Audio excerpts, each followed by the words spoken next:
I've spent more than half a year in Spain, and today in this video I'm gonna share with you my honest and complete feedback on this country. Let's go!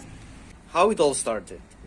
I came to Spain knowing only hola and some basic phrases, and since then I immersed myself into this interesting and easy to learn language, expecting that in the future it would give me a lot of job opportunities.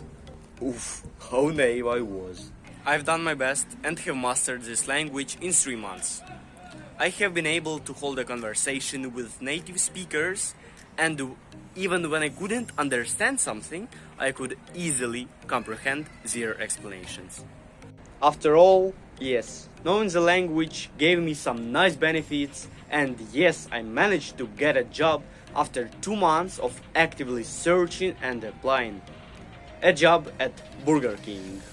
Before we start, I remind you that the negative sides I will name can seem advantages to you, and vice versa, and it is okay.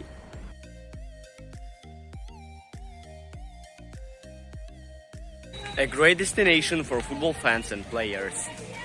Long holidays, 30 vacation days, and 14 holidays a year.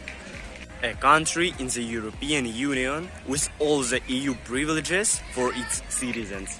Easy to master the language, because almost nobody speaks English in Spain.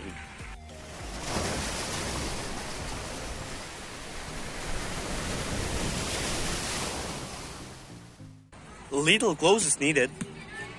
Not so many insects, and almost no dangerous ones. LGBT is welcomed. A perfect country to live in for party lovers, talkative individuals, and those who are indifferent, enjoy doing nothing, and have no goals.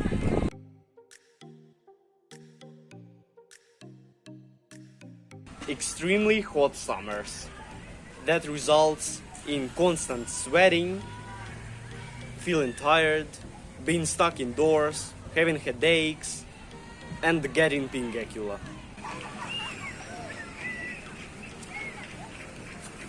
Fragile and limited job market.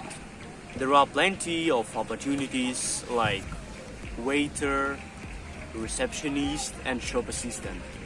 You are unlikely to find a desired job if you aren't in Madrid or Barcelona.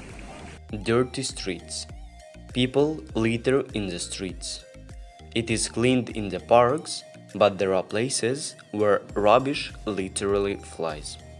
Awful service. Most bars are bad looking. There are almost no professionals in the field of beauty, while prices are high. Nobody really cares whether you are satisfied. The client isn't always right. Bad medical system.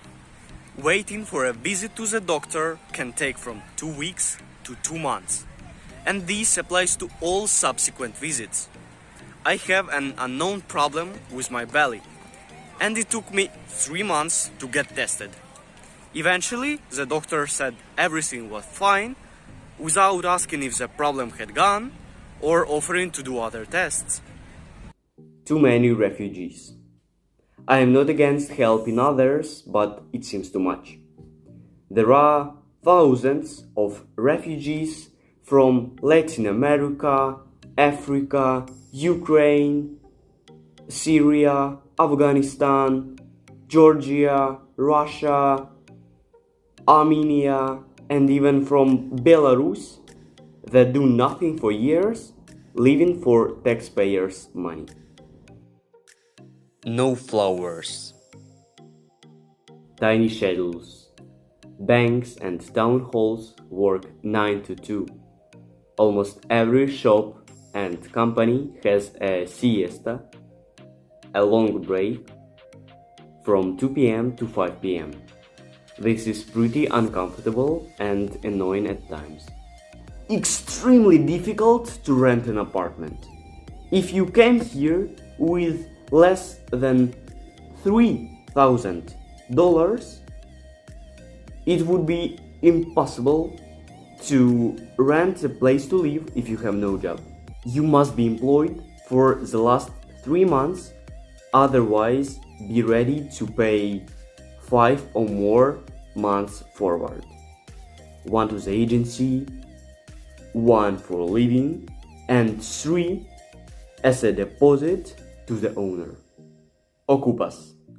This means that a family with a baby can invade your home and you can't evict them unless you initiate legal proceedings in court, which may take between 1 to 3 years.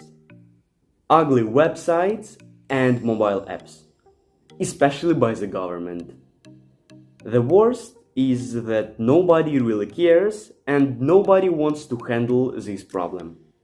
Too much noise. People talk really much and loudly. Parties are quite frequent and very loud as well.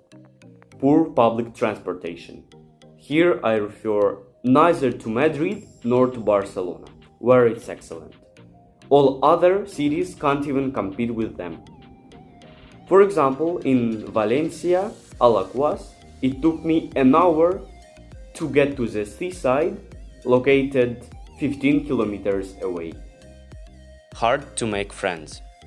Even though most Spaniards and immigrants are very nice and open to you, it does not mean they will ever be your friends.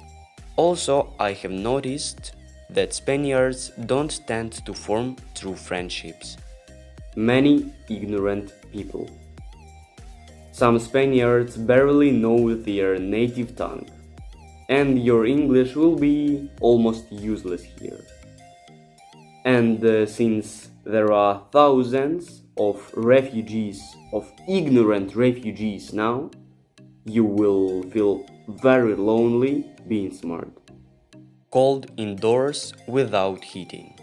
If you don't have heating at home, you will get cold in winter. I don't insist and I don't make you believe me, and you are welcome to disagree with me in comments. Ultimately, nothing matters unless you try it yourself. If you have enough resources and opportunities, I highly recommend you come to Spain and give it a try. Let me know if you liked this video and see you soon.